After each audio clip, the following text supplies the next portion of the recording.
Critical stress intensity factor in this case is K1C, obviously. Sometimes you also hear is what they call the fracture toughness.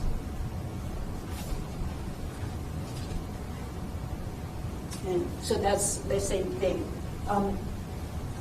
So we have talked about before that crack propagation criterion.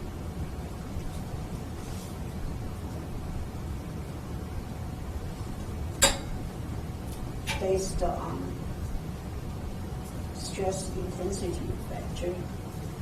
So that basically is your stress intensity factor, mixed mode, single mode, larger than equal to critical crack propagation of the critical stress intensity factor or the fracture toughness. So then the crack will propagate.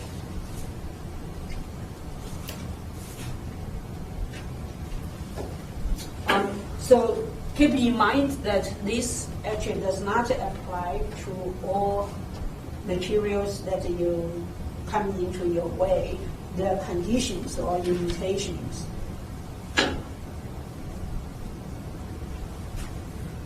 So one is this apply to brittle material, and when you decide whether it's fractured or not. And of course, if you only limit the method to brittle materials, actually lots of engineering material you will not be able to use it. But we do use this criterion on aluminum, for example. So you have to, if you do use that, you want to make sure that that material behave almost like brittle material. So what that means is that elastic plastic or the plastic deformation of the material is not very dominant the crack propagation process. So to do that, you, as we have talked about, the plane strain condition. That when you have a plane strain, your plastic deformation is much smaller than the plane stress. So that's why you can still use this criterion on even ductile material as long as the material is in the plane strain condition. Because so basically what it says is you'll have small plastic zone in front of crack.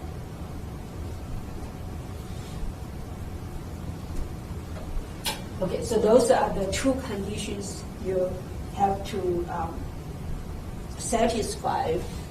So if you see a sample you have that has large plastic zone, then that means either you have to change your testing condition or you have to look for different other ways to determine the crack propagation criteria.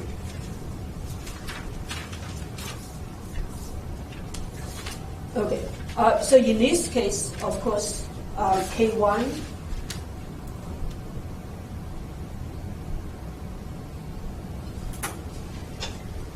is measured or calculated, typically is calculated either from using analytical method or finite element, but it's related to external load and the crack parameters. So that means it is crack length or sometimes the crack angle. So if you have a crack angle, of course, most likely you have a mixed crack. So you have to use the right stress transformation and all that to find out that the K value. And the K1C is material properties. And that is a very simplified term because this have to be under two conditions. Is either a brittle material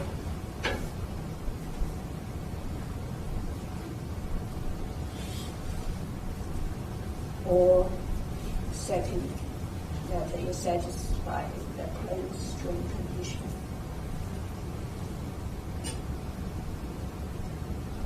And typically, this is measured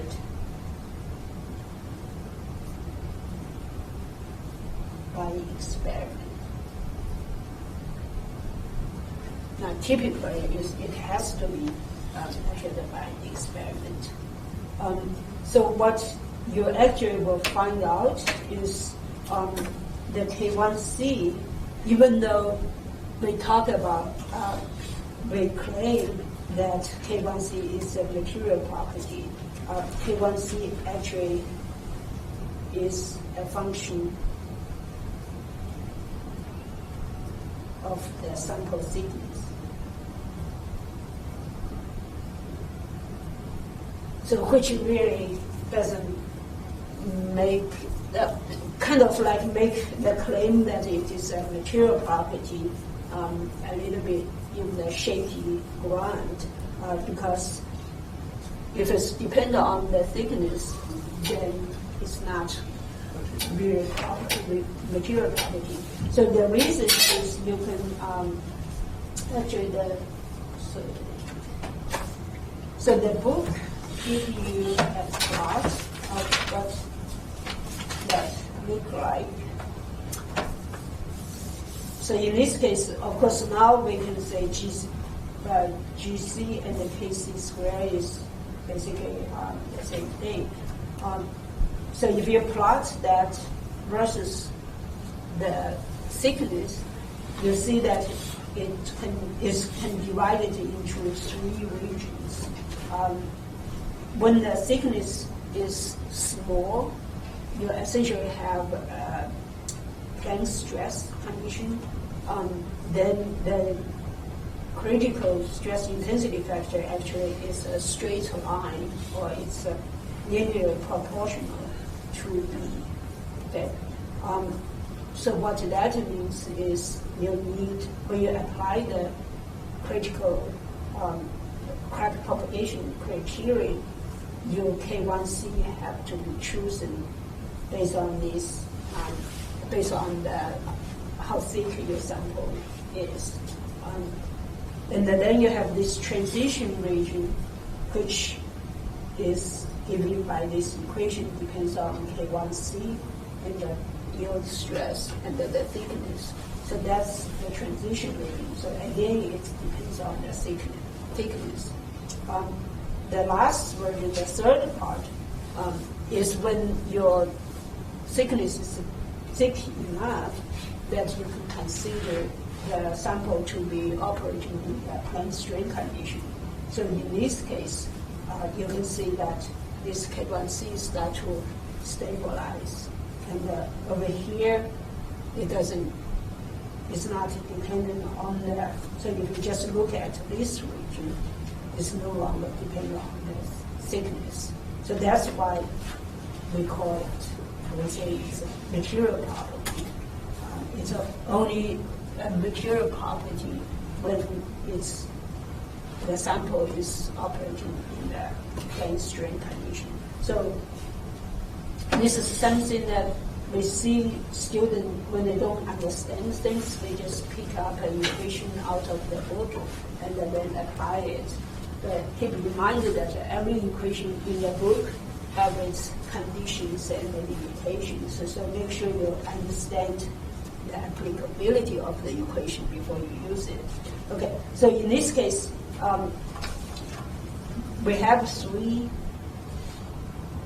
So this is what we see, and if we focus on limit our material to be operating in a plane strain condition, that's when you can treat K1C as the material property. Okay, so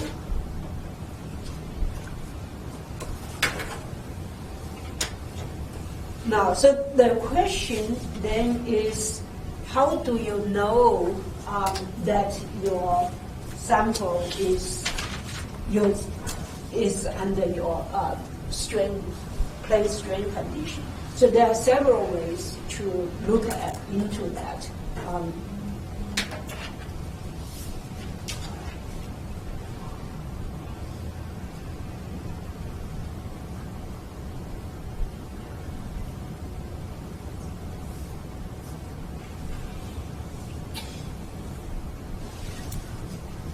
So there are several ways to look at that. The one is you can look at this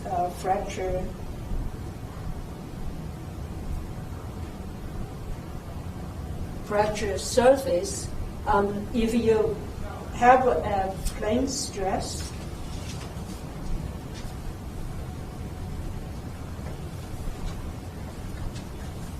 so when you look at the fracture surface, you look at along the thickness direction. So for plane stress, what you see is almost like a 45-degree angle, so that's failed by shear, as we have discussed before. And in the transition region,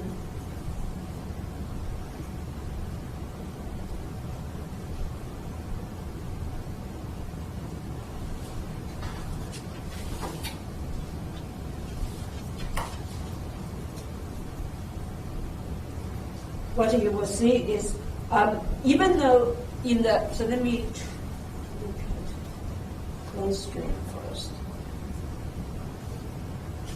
These two actually similar. So for a plane strain condition, that means your B is reasonably large enough. They still at the surface. So since I'm looking at the side, so say this is my sample, and I'm looking on the side, and this one doesn't zoom in enough.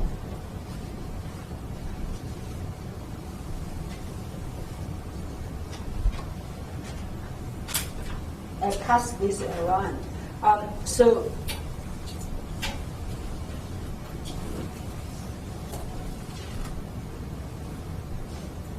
right, so you look from the end of it.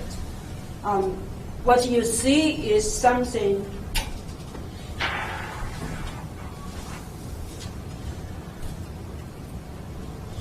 like that, or sometimes it depends on how the thing breaks. It's either at the edge, either it's 45 degree up or 45 degree down. The reason is that on this surface, you still have, so basically on these two large surface, you still have plane stress because you don't have the load in this direction, right? But when you get into the material, then you have plane strain. Okay. So if you have indeed a plane strain condition for your sample, that means the region of plane stress is relatively small compared to the region of that plane strain area. And so for transition region, of course, then you would have something similar, just the proportion of it. So you have maybe in the very center of the sample is plane strain, but you have something like that. So that.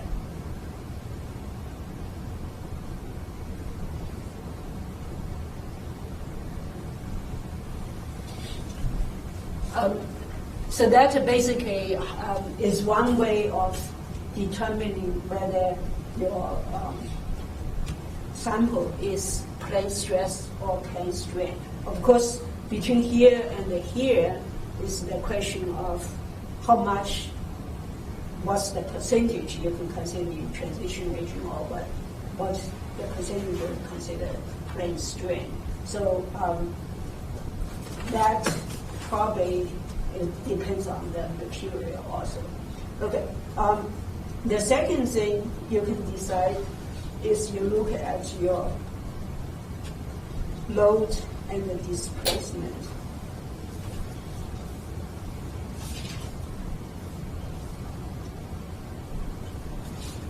And for load and the displacement curve, essentially you are looking at your Young's modulus.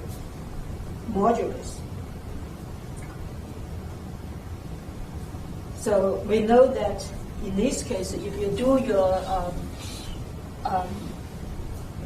you measure your stress, you plot your stress and the strain curve, and the slope supposedly is your Young's modulus, but this actually is your effective Young's modulus. So for plane stress, of course, your effective Young's modulus is equal to your actual Young's modulus. And for your plane strain,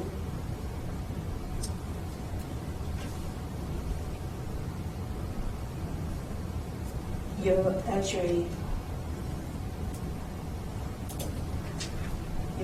effective Young's modulus is taken into the Poisson's ratio into effect. So you will see that your Young's modulus actually is slightly smaller, slightly larger, not slightly, about 20-30% larger than what's in the book. And then if you have a transition,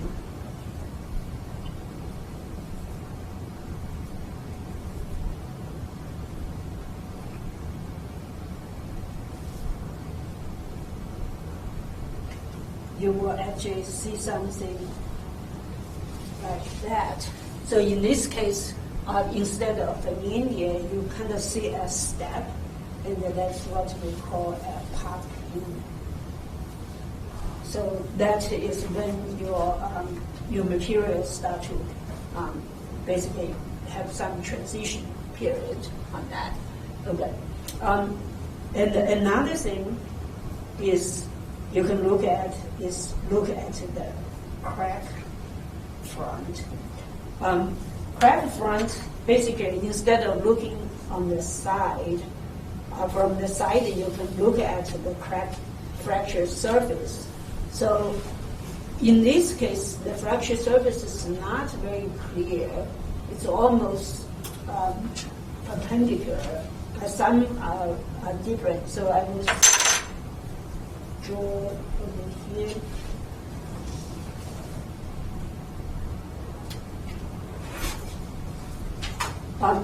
So for plane, in this case, if you look at the crack front, the plane stress and the plane strain actually is not huge difference. So they all look like a bow.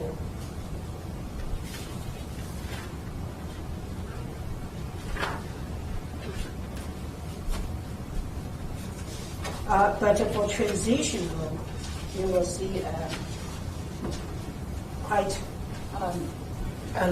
basically a deeper bow. So we actually exaggerate that almost like a cosine wave. So that's the transition.